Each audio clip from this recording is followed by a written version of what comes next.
Petroleum dealers ने खैबर पख्तूनख्वा में हफ्ते से पेट्रोल पंप्स गैर मुअय्यना मुद्दत तक बंद रखने का ऐलान कर दिया। मार्जिन बढ़ाने का मुतालिबा, स्मगलिंग के बायस सेल 30% कम होने का भी शिकवा।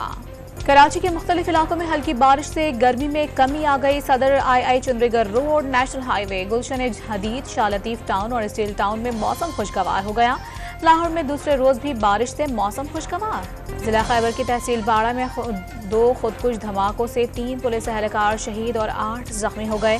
डीपीओ ने तस्दीक कर दी। साइफर मामले पर आजम खान के बयान ने ढोल का पोल खोल दिया। फिरदौस आशिक अवान का साबिक हुकूमत पर मुल्क को अदम इस्तेहकाम के रास्ते पर डालने का इल्जाम। चीन के ताउन से तैयार मजीद 2054 अल्फा फ्रिगेट्स पाक बहरिया के बेड़े में शामिल। तकरीब में वज़ीर दिफा ख्वाजा आसिफ की बतौर मेहमान खुसूसी शिरकत। इंटरबैंक में डॉलर की कदर ₹1.35 बढ़ गई। $1 ₹285.15 हो गई। वज़ीर आज़म ने 9 और 10 मुहर्रमुल हराम को आम तातील की मंजूरी दे दी। वज़ारत दाखिला ने नोटिफिकेशन जारी कर दिया।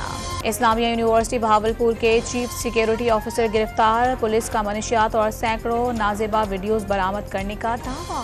और भारतीय रियासत महाराष्ट्र में लैंडस्लाइडिंग से 10 अफराद हलाक हो गए।